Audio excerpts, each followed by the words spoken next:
Ticking time, the clock of life brings us all in pain and strife. Closer to death, our final breath. Open the door and see my chest. Open up my chest, it's full of life and love for you. Okay, well, I think we've started something here. This song's got legs. We got episode 8 ready. Okay, we got it ready to unleash. So how's about we get episode 8? How's about we record episode 8? Who's this guy? I don't know. I don't know. I'm really not very sure of myself. I'm kind of just. I need a little bit of help with my confidence. Now listen here. You pull yourself together, okay? Whoa, that was really crisp. That was beautiful. Think I'd miss this party? Okay. Episode 8 of Pushing Buttons. Nothing rhymes with... What does rhyme with buttons? Croutons. Nope. That's poor. Cuttons? Cuttons? Close the cuttons. What? It's time for pushing buttons. Buttons, cuttons, duttons, cuttons, huttons, buttons, juttons, cuttons. Unbutton. Mutton. Yeah, mutton. Buttons, yep, buttons as well. Yeah, unbutton. Mutton is good. Nutton. You're there, it's Saturday morning, you're thinking, gonna grab some cereal, maybe put on some cartoons, but then all of a sudden it's time for pushing buttons. all of a sudden, it's time for pushing buttons. All right, let's get into this, mate. Let's start it off. Wow, wow, wow, wow, wow, wow, wow.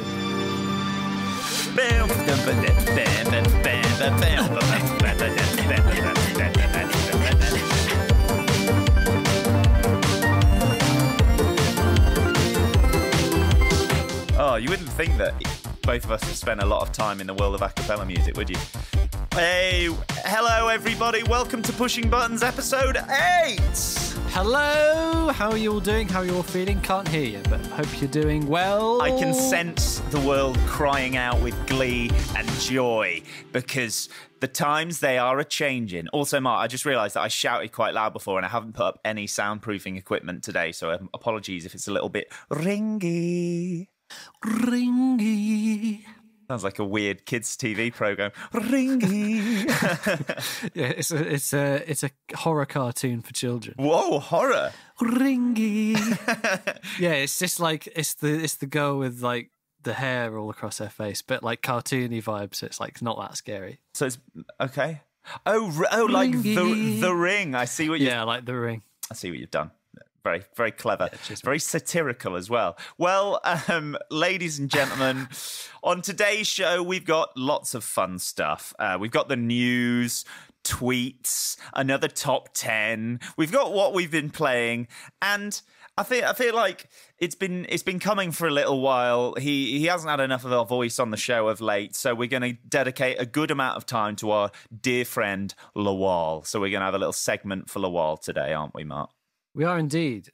Last week, we said we were going to talk about the state of Nintendo and Switch ownership 3 years in, but there's been so much post-Xbox showcase goings on. Oh, so much. And we've played so many games, as well as receiving these emails from Lawal, that we just wanted to have a fun, freewheeling chat this week instead. How do you feel about that, Bellum? Oh, just let the shackles off, okay, and dip your toes into something new, would you? So we'll save the Nintendo chat for next week. Well, I'm saying Nintendo, don't get your hopes up because that's not happening today. Loving your work, Joe Bellum. Oh, I've got a belly full of friends. Lovely stuff. Should we just crack on with the news? There's a lot of news this week, isn't there, Bellum? There's a lot of news and all of it's new news. Yeah, there is loads of stuff. So we're going to cover it all. I'm sure there's stuff we're going to miss, but we've already got loads of news. So do you reckon that's how the word news came about? Because news should be new, and they were just like, slap an S on it. Yeah, I feel as though it's like somebody thought it was, it's like the plural of new, isn't it? So what I want to do is tell loads of people loads of new things. So I'm telling them the news. Good news to start with. No Rogue Legacy news this week. Oh. Just thought I'd let you know. It's still on track. We're hanging up the title of being the internet's only Rogue Legacy podcast for the week. That's fine. Yes. However, real news now, Spider-Man will be an exclusive character to the PlayStation in the Marvel's Avengers game by Crystal Dynamics. How do you feel about that, Bella? I've got to be honest. Like, I haven't liked the more I've seen of the game. They had I think they're calling it the War Table or something like that, which is their little kind of showcases of the game. I'm liking the look of it more and more every time I see it, but I'm not crazy about it. I think the way that they've designed the Avengers just is atrocious, and they look awful. But I mean, it's hard because, you know, they can't make them look like they do in the films, so it's just going to feel a little bit weird.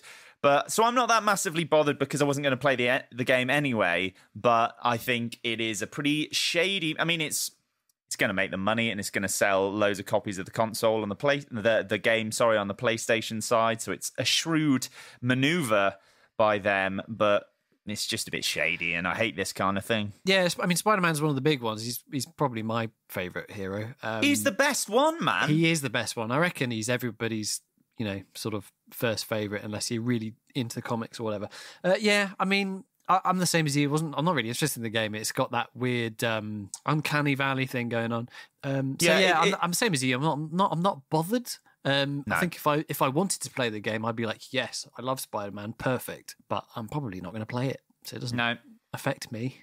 I agree. I think exclusive things to consoles it's always a bit of a shame when it happens, but I totally understand why people do it. So fair enough, Sony. On the PlayStation front as well, they have confirmed that DualShock 4 controllers, so the PlayStation 4 controllers, will be compatible with some PS4 games on the PS5, but not new PS5 titles. So it's quite a wordy statement, but they've done it because they believe that PS5 games should take advantage of the new capabilities and features we are bringing to the platform, including the features of the DualSense wireless controller.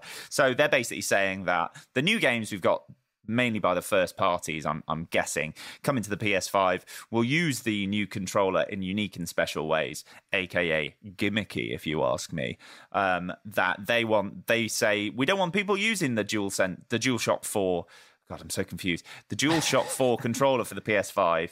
So, you know, there's a lot of chat about this online, how it's, you know, non-consumer friendly and all of this stuff. But I think you said to me, and I think you're right in this, in that it is kind of what you expect when you get a new console. You expect to have to get a new controller. That is the sort of done thing. It's what Nintendo have always done. It's what everybody has always done. It is just that Xbox are breaking away from that and saying, hey, you know what?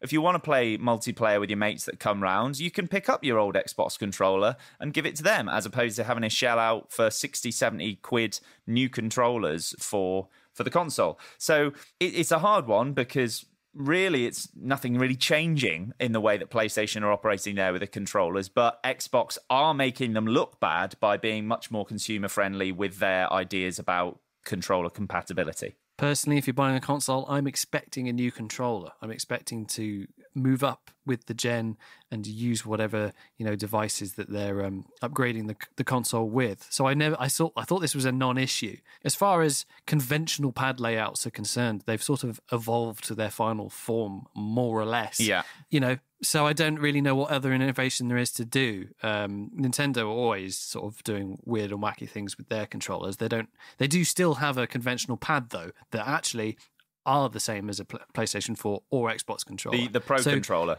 The Pro controller. So with the conventional pad layout, I guess the one thing I wasn't thinking about is in this digital age, sure, I suppose why not? Why couldn't controllers now just sort of be available to use on any console? I guess that kind of makes sense. I guess Sony were trying to like pretend that was a good thing, that like some PS4 games will work with the old pad on the PS5, and kind of shot themselves in the foot for whatever reason, either not knowing that Xbox One controllers were going to work with Series X or not. So I sort of thought this was a non-issue. Presumably, I don't know what this DualSense business is. They always give them funny name. It was like 6-axis on the PS3, Yeah. and then they had the stupid touchpad that never got used on the PS4. Well, that's it. Presumably, it's just like new Rumble or something. Genuinely, so as far as I can see, it's this kind of haptic feedback that they've got in the triggers that is basically a new Rumble feature, and there will be some form of motion movement. I think they've still got the touchpad and that kind of thing. So it's one of those things where, if I feel as though they are pushing the envelope slightly with the technology moving forward, then I think, all power to you. And if you're using that really well in your games, then I'm kind of like, people should have to buy that cool new controller. But I think, like you said, if it is very much doing the same thing with the buttons and it's got these extra few gimmicks that don't really add anything to the gameplay, then I kind of think, hey, that's pretty cool what Xbox are doing, saying that you don't have to buy a new controller. So I think it all depends how this new DualSense controller is used. We could argue that maybe Xbox aren't innovating with their new controller, but like definitely I said, they're all the same. They're all the same now anyway. Like, as long as like the rumble isn't distracting and rattly, I don't really care. Do you know what I mean? Next one is a quick one that I'll just say. The new Battletoads game is coming out on the 20th of August. It will be available on Game Pass for Xbox and PC. I played the original Battletoads when it's out on the Rare Replay collection on Xbox, and that is one ridiculously and annoyingly hard game, but the menu music is absolutely I believe it's a bop is what they're calling it these days. It's very good menu music. It's just basically a beat. It's like that yeah, it's great. That's Battletoads. Is that like is Battletoads like, it's not Street Fighter? It is like, it's that sort of Streets of Rage, like Streets of Rage. It's that kind of thing, like side-scrolling beat 'em up, but it always had like other genres mixed in with it, like kind of like racing vibes and other silly. It looks like a very silly game, and go watch the trailer for it, because it's got a good sense of, as Rare games often do. So I would suggest checking that out. You might not like it, might not be your kind of thing, but anyway, Battletoads, 20th of August. Next up, Xbox's Project xCloud will be released with 100 games on September 15th. You can play Xbox games, past games. Come in again. It's just, there's just so many games. Yeah. So many, it's just games with the games. Oh my goodness. You can play Xbox games, past games. Smashed it. Nailed it. On your mobile or tablet anywhere with an Xbox or PS4 controller. No support for Apple products announced yet. Yeah. So that's them basically taking on Stadia with the whole cloud gaming thing.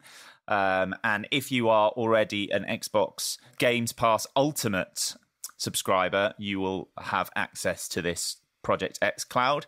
But yeah, I'm well up for it and can't wait to try it. But sadly, I don't have an Android phone or tablet, so I won't be able to do it, which is frustrating. So I'm crossing my fingers and hoping they bring it to Apple. I'm guessing it is not a Microsoft problem, and that's Apple being a little bit kind of like, we're not really up for it. I'm not really sure. I'll have to look into it. But it'd be nice if it did come to Apple devices. I'm sure it will one day. Sure. There are videos, since there's nothing coming to the Nintendo Switch anytime soon, there are videos about how to put Android on your Nintendo Switch. Oh. So if you wanted to use that as an Android tablet. That would be funny, but I'm well up for trying. Okay, sweet. That's great. Next thing. Drivable cars are coming to Fortnite. Drivable cars are coming to Fortnite. Drivable cars are coming to Fortnite. Come in for dinner. Come in. Drivable cars are coming to Fortnite. Stop messing about. Drivable cars are coming to Fortnite.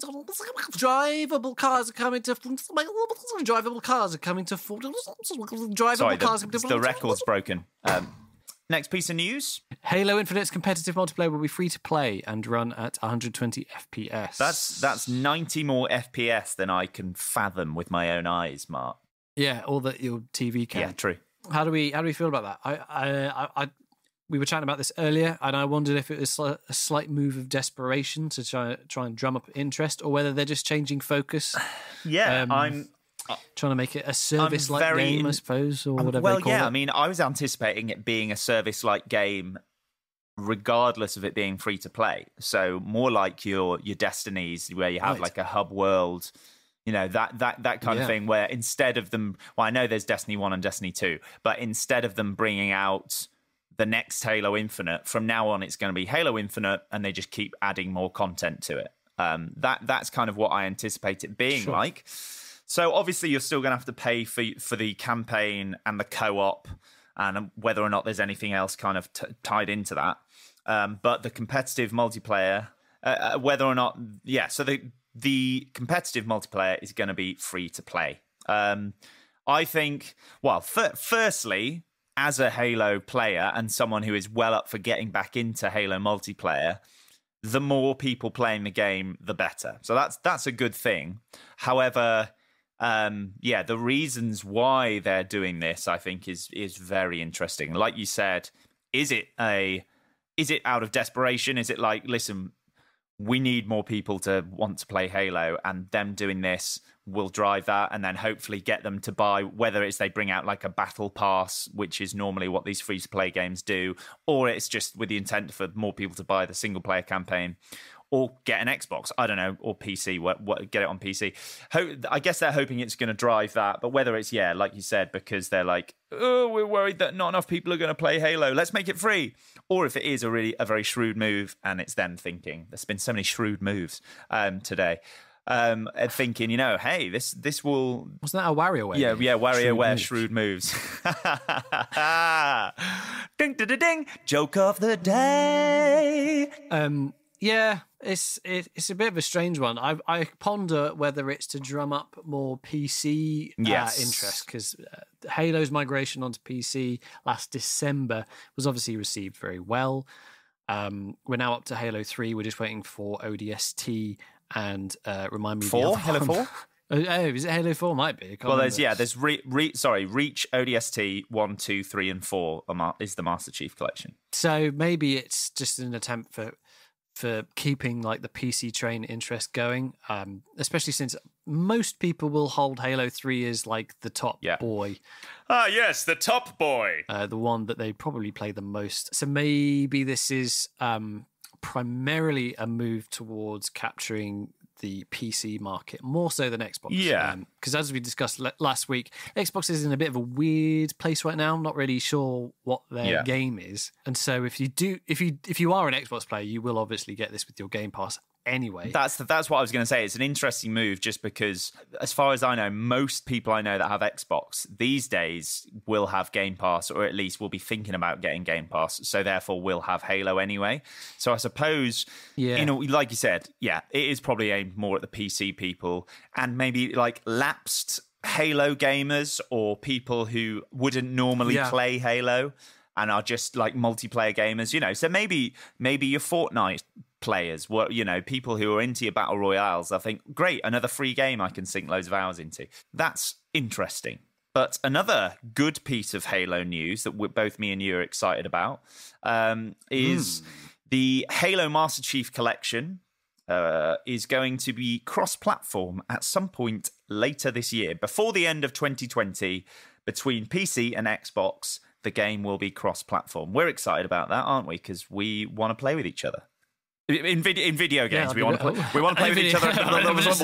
Just in Halo. Just in Halo. We play video games. That's what I meant to say, Mark. Just did. Yeah, back in the room.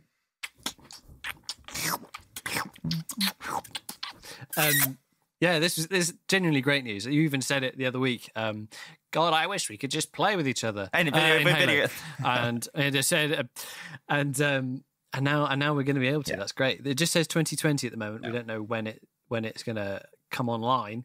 But that's great. It is. Halo. I've been playing through the Halo 2. Well, I've been playing through Halo 2 Anniversary Edition by myself and Halo 3 with Joe Hines on Xbox.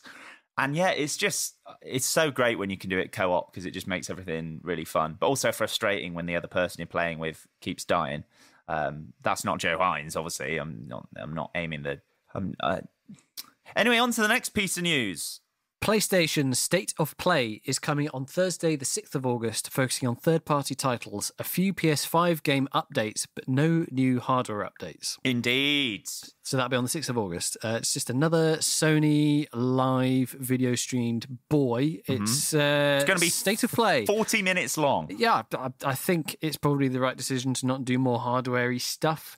I think it's also a good decision to do a separate third-party live stream. I think that's just because you know what you're getting then. You're not expecting some big, IP coming forward. They've learned from Nintendo a little bit about being super, super clear about what to expect from a little showcase, because if you go in being like, tune in tomorrow for a showcase with some big reveals, everyone is going to be disappointed. No, even if some people are happy with what they see, there will be the majority of people will be disappointed because everybody wants to see what they want to see. So here they're really laying everything out on the table. I mean, them saying there's going to be no new hardware updates makes you think they're still not going to be announcing the price anytime soon. So who is going to do it first, man? It's going to be so interesting to see who gets there first, it's not a race to get there first; it's a race to get there second, is it? Really? That's the thing. I reckon PlayStation 5 have a minimum in mind, and then the price they'd like to sell it in mind. That's my guess. And then the Xbox side is, we want to just undercut them no matter what. We need to be at least $50 pounds cheaper than whatever they say. Yeah, maybe. So it's just it's silly. It's a standoff at the moment. But tune into that on the 6th of August for some third-party That will have happened by the time this comes out. Once again, we're forever in this boat, but at least this time it's not as big deal as the Xbox thing. So I'm sure next episode we'll briefly go over what has been covered in it, but it won't be anything huge, Mark. Knack 3? Oh, no, that's not. No, sadly not. If only. Damn. Well, that's the news. What a lot of news. A lot of Halo stuff, a lot of Sony stuff. That sounds good. Gonna do my stuff. Oh, I thought I had a flow there, but it just disintegrated. It fell apart. You do me a favour and hit that jingle.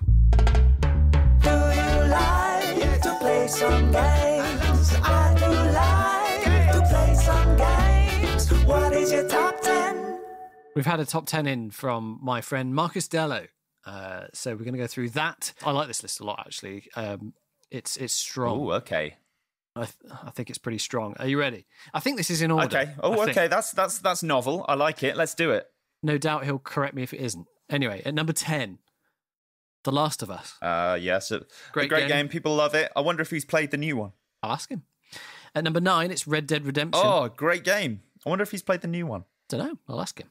At number 8, it's Legend of Zelda, Breath of the Wild. Oh, great game. Can't wait for the new one. And at number 7, it's Resident Evil 4. Oh. I wonder if he's played any of the other new ones. Oh, man, yeah. So far, this is a great list, by the way.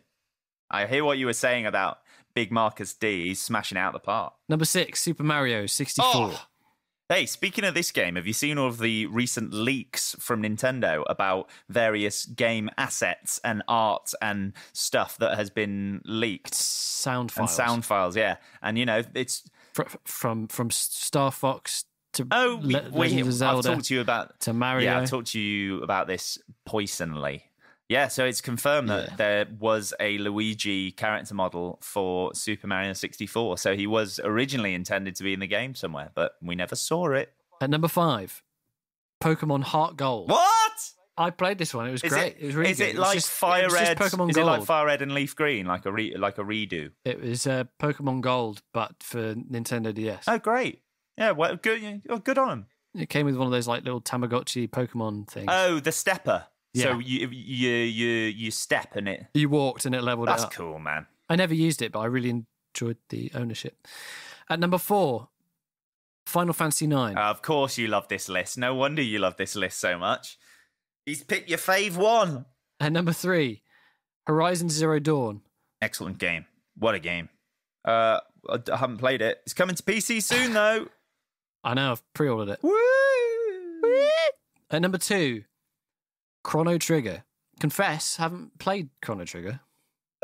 Yeah, I'll be honest. Never played it. What about you? It's one of those early JRPGs that I hear a lot of people with a lot of love for Chrono Trigger. Yeah, I've never played it though, but it looks like a cool vibe. The pictures that I've seen of it look the art style's very Dragon Ball-y, like we were talking about Dragon Quest the other week.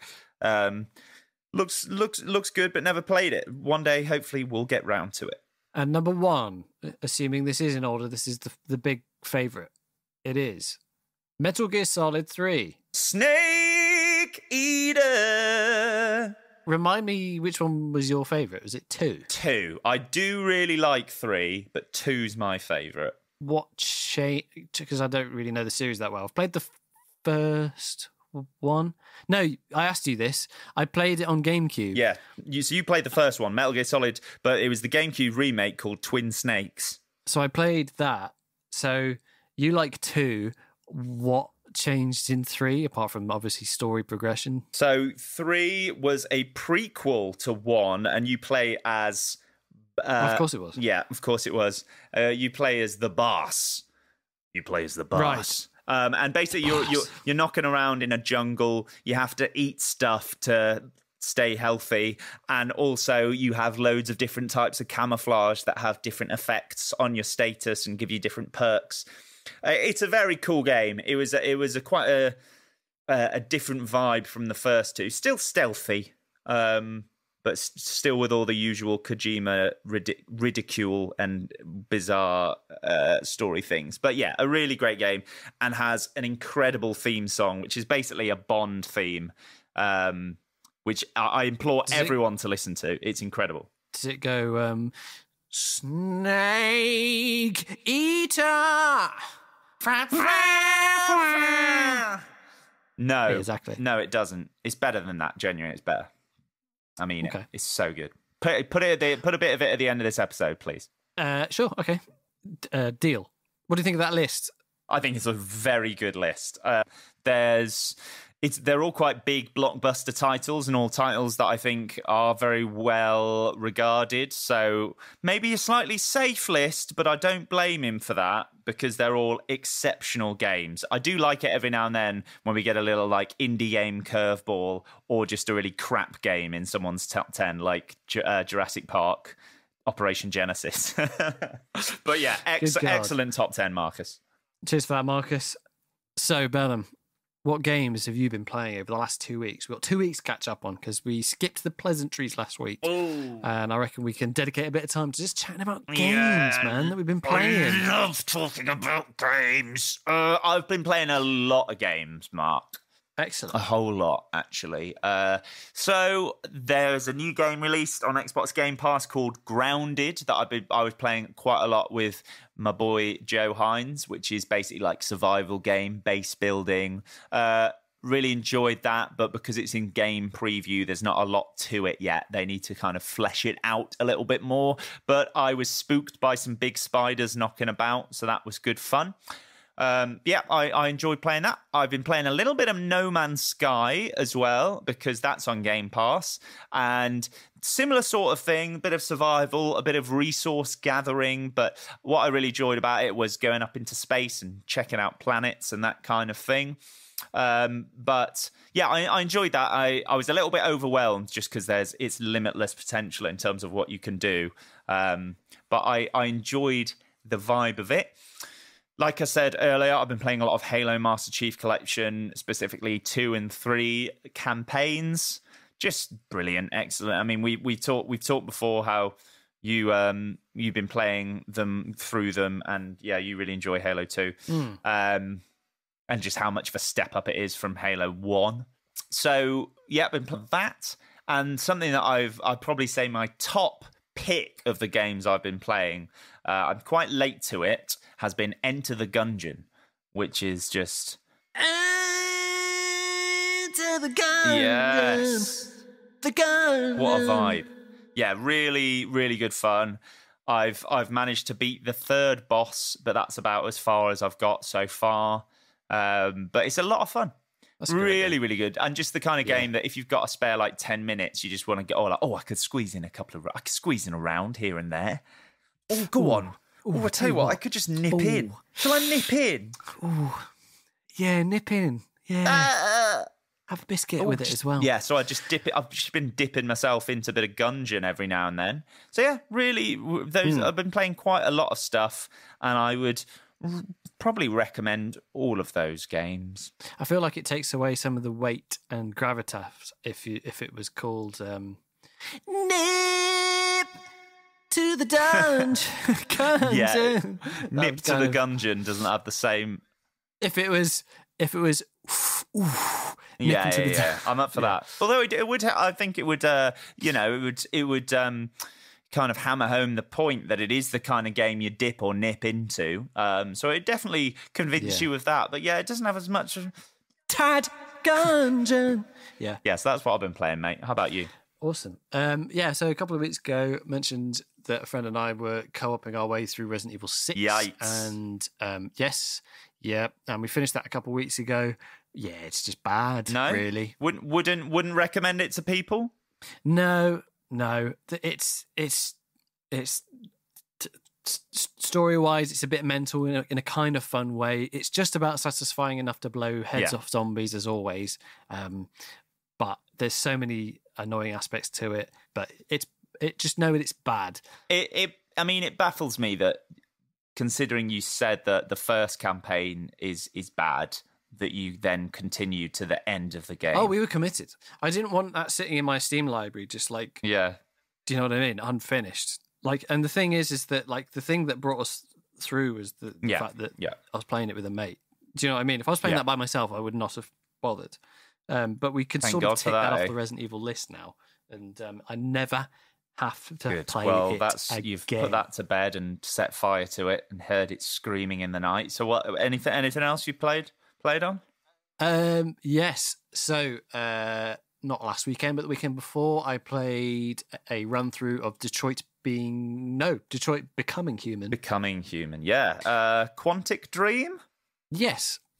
Correct. Yeah, really good game. It's one of those non-game sort of big QTE event things. Not going to be everyone's cup of tea, but if you want to delve into just something that's very much a film story with some interactivity. You've got to make some moral decisions. Yes, it's all about moral decisions and that sort of thing. It's great. It is really well made and put together. Some of it's a bit on the nose, but like in general, as an experience and something very different, if you're looking for something genuinely just completely different, I recommend it. I genuinely would recommend it. I think that's a good one. PS4 and PC it's on. Yeah, maybe it is. That sounds about right. I think so. What else? Yes, Halo. We did chat about that a little bit. I've been co-oping through the Halo campaigns. So far, I've done Halo Reach and Halo 1 and Halo 2, and now we're just waiting to get a 4-stack for Halo 3. My very quick reviews would be Halo Reach is terrible.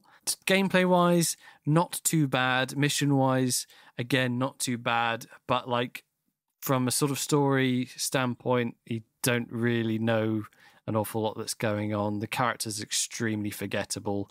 There's a hilarious moment where one of them just suddenly gets shot, and it's supposed to be really emotional. So now, for you, for me, I was that worked on me. And have you played it again? No, play it again. Yeah, it's so funny. But it is because not only do you not care about that character at all because they all suck. The moment is just like there's no. If I remember rightly, there's actually no music going on. There's a giant ship just hovering above them, and they're all just like, "Come on, let's go. We got to get to the whatever it is they're doing." And then just there's this gunshot, and then the music just like clicks on. It's like turn on the emotion button, please, and it just goes. Like violins, and I was just like, what is this noise? And then there's a giant freaking ship above them. How did you not notice that? Making a racket. It was just stuff like that going on all the time, and it was crap. I think perhaps, I don't know if it was good when it came out, but I loved that game, so I'm surprised that you hated it as much as you're saying. It's really bad, but not as bad as Halo 1. Oh, mama. I have to give like the old Halos their dues in terms of gameplay, like actually shooting guns, jumping around. It's great. Like there's sort of nothing wrong with throwing grenades and shooting things. That side of it's fun. And that Halo 1 pistol is a thing of beauty. I love that. Absolutely. Gun. So like put that to one side. I'm not complaining about that. The missions, holy moly, are they boring and patience testing. It's just corridors Yeah. of flood, repetitive rooms, literally copy and pasted corridors and rooms. Just awful. Obviously, like at the time, that would have sort of passed the grade. I was going to say, like, compared to another FPS from 2001, like what other FPSs from that year would you say were better? Goodness, I'll have to look. 2001 FPS games. Let's look it up. We had. Oh, well, that's a great game already. That's better than Halo. James Bond 007 Agent Under Fire. That was a great game. Well, I think that's a question of taste there, my friend, because I did not enjoy Agent Under Fire. Agent Under Fire and that other one that I've forgotten the name of. Nightfire. Nightfire were like secretly great. There's also there's also some Half-Life games out there, I think. And Red Faction, but I never liked Red Faction. But yeah, I never played Red Faction. No, me neither. But yeah, I didn't like Combat Evolved at all. It was just really patience testing and repetitive. Yeah, I would agree. I think that game particularly hasn't aged well. But at the time when it came out, I was like, this is great, because most FPSs were crap. And that was just a really fun, like, to play that online with mates was really good fun. Yeah. I hear you. Yeah, and then we played Halo 2, and the leap. I mean, it is a leap. It is a bound. It's a joy to play Halo 2 after that experience. Did you play the anniversary edition with the updated graphics and stuff? Well, we can toggle between it. You just hit the tab button and you can toggle between. I mean, it does have slightly hilarious effects on the cutscenes, because if you don't know, they've obviously just completely rebuilt all the cutscenes. So the story is really engaging. I felt like in Reach, they were just like, well, Microsoft are forcing us to make another Halo game, so we'll just do one. We'll just do one about Reach falling. And there was never really that sense of what was going on, if you know what I mean. I never felt like it was being driven. And in Halo 1, everything was so drab and repetitive that the story never was at the forefront of what was going on and driving my actions. Whereas in Halo 2, helped by the remade cutscenes, I knew exactly what was going on. I know who the Covenant are. I know who the Brutes are. I know who Master Chief is now, and like what his role is. Like, everything just felt great. And the Arbiter. So like, you suddenly care about all these people. Cortana's got a fresh new model that looks sick, and not just a blue blob. Like, all this kind of stuff. And the dialogue's, fine. There's a black character that's a bit suspect with a cigar, who's slightly hilarious. He's great, Johnson. Johnson. Who's literally speaking like this all the time. Yeah, I mean, he's basically Mr. T. It's Mr. T crossed with Robert Downey Jr. from Tropic Thunder. Oh, that's an even better one. Yeah, Tropic Thunder. So apart from him being like, oh my God, and he always goes, hoorah! Yeah. Like that, But it's just leaps and bounds above the previous games. And actually, I felt invested in the story and was like revitalized to learn and continue the story and carry on what's going on. So looking forward to playing Halo 3 and seeing how that's held up, because that's the one I think most people would consider to be the best one. It's how I remember it. Yeah, so, I think it is. I think it's a shame that they haven't gone and redone Halo 3 yet, because it's in that weird place where obviously it's like early, like Xbox 360 generation. It's still serviceable, isn't it? That's the problem. Yeah. So it's fine, but it's next to the Halo 2 anniversary, it does look worse. So it's a shame. It's a shame that they haven't done that, but it still holds up as a game, I think, quite a lot. Yeah. So looking forward to playing that, and that's Halo. So yeah, played a lot of that. I think the last thing was I gave Metal Gear Solid 5 a try. Oh, right, okay. Yes, I did. I just wanted to see what the vibe was, because I'd seen a few gameplay videos of it, and I kind of figured it wasn't going to be my kind of game, but I at least wanted to, start fresh and see if I could be sucked into learning it. Yeah.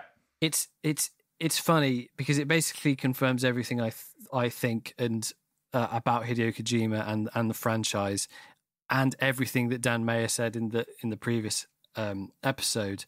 It basically starts off like a film. There's a load of cutscenes, and half like you spend the first like 45 minutes of the game basically crawling on your belly, which is a bit frustrating, not really doing anything. However, it's incredibly cinematic, and there's just a lot of great voice acting and a lot of imagery. I mean, none of it makes any sense because playing it, I've no idea whether the game is grounded in some sort of reality or why there's a psycho mantis. Oh yeah, I don't know why there's a floating man with a gas mask. That's his thing, man. I don't know why there's a man on fire. I don't know why there's a unicorn, flying through the sky. Like it's genuinely madness. But like from a sort of artistic, imagery-driven thing, there's like a vibe there that's potentially really engaging and interesting. But as a game, I was just like, what the hell is this supposed to be? So by the time Ocelot was just like, hey dude, how you doing? Here's a fresh arm, off you go. The game didn't really teach me how to play. What I was supposed to be doing, and I'd already sort of run out of patience with it. So I gave it a go, and I put some people to sleep, and I moved their bodies, and I picked up some resources and things, and I was just like, this isn't for me. It's run out of my goodwill, I'm afraid. Yeah, which is interesting, just because that the gameplay experience of 5 is like the most different out of the whole series, because the other ones are so linear in terms of like you just go from A to B. Five is so different in that sense, and I can understand that. Yeah, it is such like a resource gathering game and like base building and like sending people back to base to create like a workforce and all that kind of stuff. But with all of the like the weirdness is with his games, you either have to just be like, I'm all in and I don't, just total suspend your disbelief, or apart anything but that, you're just not going to enjoy it. And it's so easy with his games to take that point of view, just because sometimes it's like, I'm really trying to buy into this. It was the gameplay that left me feeling dry, though. Like I was willing to buy into the weird guy chucking rocks at me and stuff that made no sense. I was sort of willing to be like, let's see where this goes. But by the time I was out in the open with my horse, I was just like, I don't know what to do, and I'm not enjoying myself. So gave it a shot, but again, Metal Gear Solid not for me, I'm afraid. There we go. You heard it here first, guys. Mark says he doesn't like Metal Gear Solid, which is something we already knew, but it's good that it's confirmed now, at least. Okay, so we said at the top we were going to pay a bit of lip service to one of our biggest listeners, which is, of course, the fantastic Lawal Mohammed. He's sent us a couple of emails over the last couple of weeks, and we thought we'd just give him a bit of time. First of which is kind of dealing about sort of console choice, and I'll just give it a quick read. So thanks so much for emails, Lawal. He said, with the upcoming next generation of consoles, I was thinking about when and why I bought past consoles. N64, GoldenEye, Xbox, Halo, Project Gotham Racing, GameCube, Wind Waker, Switch, Breath of the Wild. I bought a second-hand PS2, the special Silver Slim Edition, which is a nostalgia trip, very late in the cycle to play one game, Shadow of the Colossus. No regrets. I hear what you're saying, man. One of the main reasons I bought an Xbox 360 was to play Rockstar Table Tennis, which is great. I actually had that game, and it was a lot of fun, but for that to be the sole reason you bought a console is excellent. Love that game. Probably a toss-up between that and Mario Tennis on the N64 for greatest tennis game of all time. Can you compare a tennis game with a table tennis game? I don't know. No, but Mario Tennis on the N64 is the greatest tennis game of all time. I mean, correct. Hard agree. It provided a great introductory example of online multiplayer, just as Xbox Live was beginning to flex its muscles. And he kind of goes on to list why he bought certain consoles.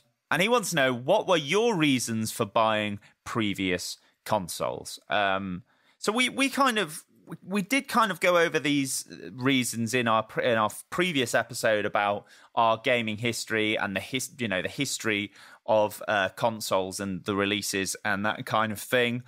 For starters, for me, a lot of it, having an older brother, was sort of what he wanted, and I would just kind of play the games that he wanted. But then when I got to a certain age, I think the first console that I bought for just like for me was the Nintendo GameCube.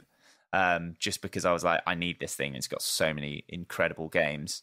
But yeah, I suppose for me, it is sort of like, it's a combination of like brand loyalty, the games that kind of speak to me, and also what consoles my friends have, because online gaming isn't something that I do like a huge amount, but when I do it, I do love to do it, be able to play with my mates online. So stuff like the Xbox 360, I knew that loads of my mates had that or were going to get that. So that's why I was like, I'm going to have to get this thing because I want to be able to jump into Halo 3 and play all these games with people.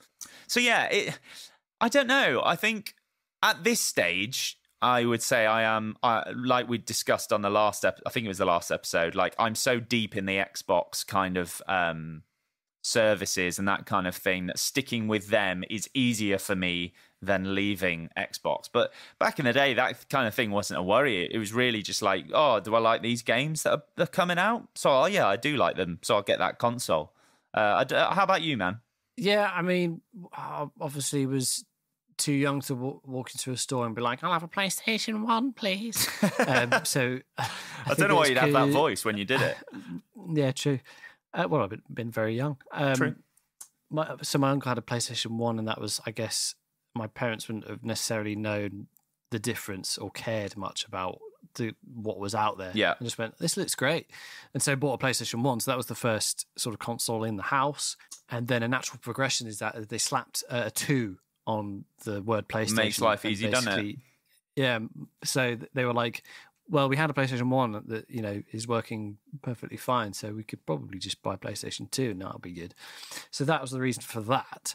Onwards from there, I guess for me it was kind of, I mean, I did go and buy an N64 because I was just wanted to go and play like Ocarina of Time and all those great games, Mario Tennis, Mario 64, those kind of things for myself, because originally I'd been playing those at friends' houses. So it was great to own those. But in terms of like future consoles, the Wii I just found so intriguing because we haven't really seen that before. So, I mean, obviously, what was that game? Something Steel? Do you remember? It was the sword and gun one, just called like... Oh, God, was it Red Steel? Red Steel, yeah. Yeah. And seeing the adverts for that, I was just like, I got to try this. Oh, man. This just looks great. Just the obviously it was rubbish, yeah, but like the premise of the Wii was so great that it was so enticing, wasn't it? Yeah. So for me and my young teens, I just was like, that looks great, and also it was 180 quid. So saving that on pocket money and whatever was like extremely doable. So that was kind of the main draw there. And obviously with Nintendo, that there's going to be Mario, Zelda, etc., etc. So you always had the hope of some good original IPs coming forward anyway, which of course they did with Mario Kart Wii and Smash Brothers Brawl and Twilight Princess, although people are a bit flaky on Twilight Princess whether they liked it or not. And Resident Evil 4, the best version of it. So, the old Mario Galaxy. Ooh. So there's plenty of reasons to pick up a Wii at the time, but at the time it was this motion control thing. What the heck is that about? Is it any good? Wii Sports, man, that was great. Oh, Wii Sports, Wii Play as well. When it came to PlayStation 3 and Xbox 360, I had a mate that had an Xbox 360. So that was already a draw. I sort of knew what I was getting myself into. I can't think what games he owned at the time, so I don't know whether there was the mate we need to play online vibe. I can't remember if Halo was on the horizon or already out. I think I'd also just kind of saved up a bit of money and was like, cool, the 360's out now, so I'll get that rather than the PS3. And also the PS3 had a ridiculous £500. Oh, it was so expensive, yeah. So it was a mixture of my mates got it. It looks like there's some good games on there. I want to join next gen for reals because the Wii was doing its own thing. God bless it. That it was just a mixture of different things. And then again, moving forward, I just jumped ship and went to PC, and that was due to an interest in computing and components and wanting to learn how to do it. It is Lego for adults. It's very easy to build a PC as long as you know they're compatible and know vaguely what you're doing. So I just wanted to get into that world, and I watched a lot of tech tubers. Yeah. It's more of a sort of hobbyist thing, isn't it? For yeah, PCs. it definitely can be. So I kind of left the console thing really. As for the Switch, that Nintendo innovation of just wanting to do something different. We will talk about this next week, but I think their marketing was very clever, but also somewhat dishonest and annoying. But on the face of it, it is essentially a hybrid console. I mean, it's a tablet. The fact that you can play it on a big screen and it's, fairly easy to just take it out and play it that way, that was interesting. So that was a draw, as well as, again, you're going to get some great games, although we don't actually at the moment. With the Switch, it was like, I'm going to be able to play a new 3D Zelda game like anywhere I want. And for me, that was like the best thing in the world. I was like, oh my God, like watching the trailers for that and being like, seeing this huge open world game that I knew I was going to sink hundreds of hours into. That was a selling point enough for me. And then they did what, like you said, we will talk about this. I think also something that we don't often talk about enough is also, just like budgetary reasons, and how like many times in my life I was getting a console like later in the life cycle. So for example, the PS1, I got way into it when it was they'd already downsized it loads, and it was basically like the size of the CD drive plus a little bit of extra space. Like, so I got that way later in the day just because I couldn't afford to have more than one console. So I think that is often a huge thing. And obviously, if I had infinite budget, being such a hardcore gamer that I am, I'd have every flipping console under the sun, so I wouldn't have to like pick and choose my battles. And also, I think in terms of like the choice in what I choose to get, being someone who is very invested in the kind of gaming industry, you being the same, like before I make any decision, I do tend to go to the voices in the gaming industry that I trust, the people that I trust their reviews or whatever, and I'll think, okay, I like what they like, so I think I'll like it. And obviously that doesn't always play out with consoles, but I think those kind of things for me, I am someone who will go and read reviews, loads of different reviews of something before I get it, and that's even true of like tech things. Like if I'm getting a new pair of headphones, I'll read umpteen reviews of it before I make the purchase. And again, I guess that partly is a budgetary thing, and that I don't want to waste my money. So yeah, that definitely plays into it for me. We've talked a lot about the current gen and the upcoming gen. If I hadn't jumped to PC, I guess I'd be looking at the current lineup. So the obvious choice would be PlayStation 4. Yeah. For me, I've said this before, but for me now as a PC gamer, the draw again is just looking at the services and the lineup again. Yeah, big time. But the thing is a lot of stuff comes to PC, and a lot of Xbox games are on PC, so I don't really need either. Yeah, and so that's where I'm. A lot of the biggest PlayStation games are making their way to PC as well. So like you're pretty chill, really, aren't you? Yeah, I'm not. I haven't been given enough reasons from either side to really like get one early. So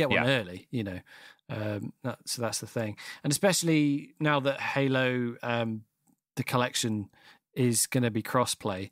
It gives me hope that Halo Infinite could be crossplay, and that would be awesome. Oh man!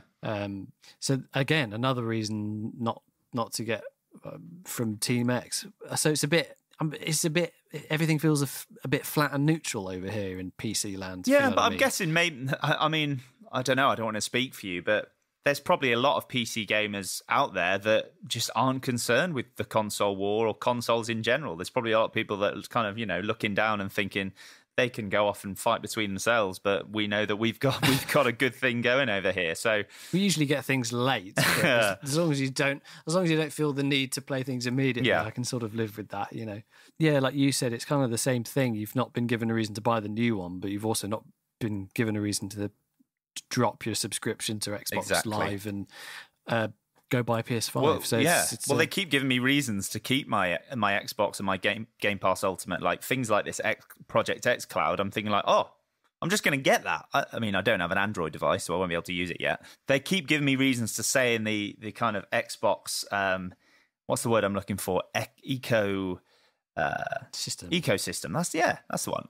They're giving me reasons to stay in that, but like we said last week, they ain't giving me a reason to get an Xbox Series X. yet. So yeah, I hope that kind of answers your question there, Lawal, in terms of our reason for I know I didn't go specifically into detail about every single console, but I think the reasons that we've given kind of do play into why we bought the ones we did. Lawal also sent us another email. We're going to paraphrase it. Just to keep it into Lawal, time. you send great emails, but sometimes we haven't got time to read the whole thing. So yeah, paraphrase away, Mark. In light of all the complaints/debate over Halo Infinite's graphical style and potential lack of graphical fidelity, how do we feel about the game being compared to blockbuster/corridor shooters when it seems to be more like a games as a service type thing, more akin to Fortnite, Apex, and Warzone?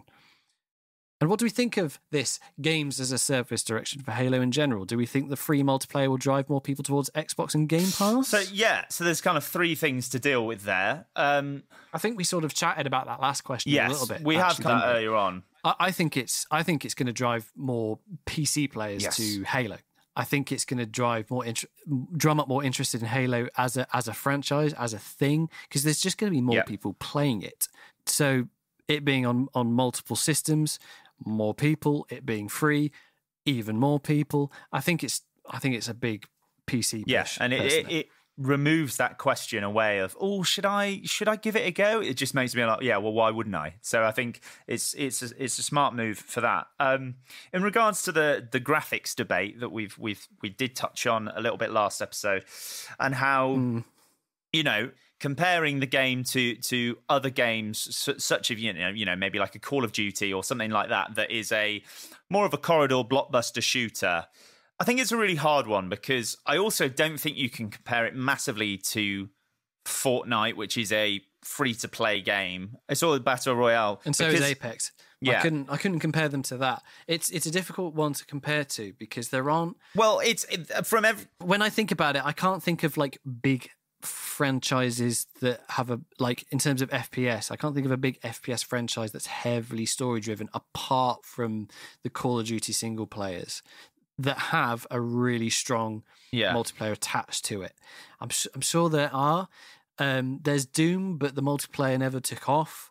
Obviously, a superb game, but not really comparable in terms of gameplay loop. From everything that we've seen, just from that gameplay demo, the thing that it looks most comparable to at the moment, which is kind of funny, is Destiny, and that's semi-open world. Well, I suppose it's an open world game, but with limits put on it. Or another open world game you could say is Red Dead Redemption 2, which I think was one of the best looking games of the last generation, and I still think looks absolutely stunning. So therefore, I still don't think they really have an excuse, just because there are open world games. And Destiny, which is a games as a service game, which is exactly what you're saying Halo Infinite could possibly be, Lawal, I still think Destiny 2 looks pretty darn. I mean, obviously, it has a style. It's a very stylized game, and so is Halo Infinite. But what I've seen of Halo Infinite, I don't think looks as good as Destiny 2, running on high spec on a PC, at least. So sorry, go on. It's a funny one, because if you're just looking at it from the third person in the Warthog, it sort of looks okay. It's definitely got a style. We said it last week that it's got this weird sort of pasty looking, weirdly colourful vibe that is just like a little strange, a bit smudgy, just odd. But it's not that it looks like terrible. No. But what does genuinely look terrible are those brute character models. Some of the ships, the Covenant ships, they look shit. Yeah. It's not just oh, it looks bad, and I don't like it. What's this, next gen? See ya. Yeah. It looks shit. Yeah. Yeah, well, exactly. That Covenant ship looks shit. Yeah. Craig looks shit. Is it a Phantom? I think they're called a Phantom, potentially, those big ships. Yeah, maybe. Well, and also, the thing that I noticed with that was the way they clearly like plotted a really precise path for it to fly. And it does this really weird movement in the demo where it Chief looks up to the Phantom flying in the air, and it does that, and then just does a really hard angled turn that is so unnatural. That's the thing. I'm so up for it having a graphical style that is more akin to the earlier Halo games, and it's been we're committing to this style. This is the style we are doing. I'm so up for that. I love like when games do like a cell shaded thing, or it's like, yeah, even like Borderlands, even though I'm not a huge Borderlands guy, it's like, this is our style and we're running with it. And in a way that does often like silence people when they're talking about graphics, because it's like, no, it's the style. But with this, it's like, you can't get away with just bad looking textures and stuff that they clearly are either unfinished or just haven't put enough effort into. And I don't want to like dwell on it too much, because I am confident that it will look good. I am confident that it will, but I just don't think you can, your flagship title for the quote most powerful gaming console ever, I don't think you can go out showing that and not expect people to tear you apart for things that do look bad. So sorry, I'm rambling. But this thing of like, is graphical fidelity the be all and end all? Of course, it isn't. No. We see loads of indie games that come out that smash it out of the park on story or on gameplay itself, and they're like pixel games or something. Like ultimately, no. And Halo 2 is still fun, although albeit with the upgraded textures pack and everything from the collection.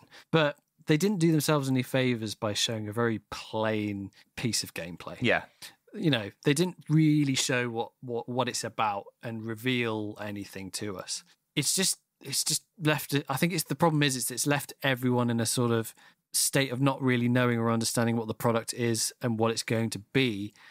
And then when you see like how Craig looks, that's the thing that got focused on. Yeah. You know, but really there's more than that that's wrong with it.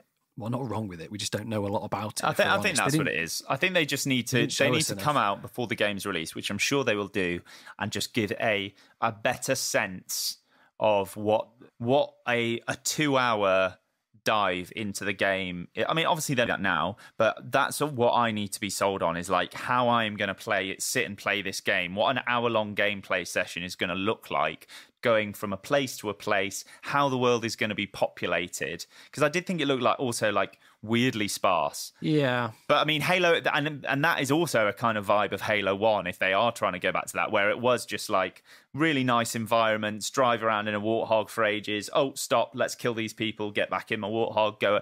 But like, while that is like a nostalgic thing, I just don't think that's necessarily a great vibe for a modern game. So yeah, the jury is still very much out on it. What was just dealing with the games as a service part of your question and it being a direction for Halo in general.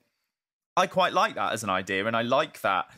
I mean, it depends if the game is good, because if it is a games of a service that they spend the next 5 or 6 years iterating on, I would have thought if only we had a different Halo game. But if it turns out and it is good, I do think it is something that could work. And, you know, and they're just bringing out more content to it. And if the game does take place on the whole Halo ring and there's areas that you can't get to yet or whatever, and there's DLC later, I don't know, I think all that kind of thing could work. I think it's just dangerous because ex-Halo makers Bungie are doing something very good with Destiny, and I think they will kind of be compared to that slightly if they do go down that service, which might be dangerous territory. Yeah, I agree with all that. I don't really have an opinion on it, to be honest with you. I don't feel like Halo as a franchise particularly offers itself up to a games as a service type of game.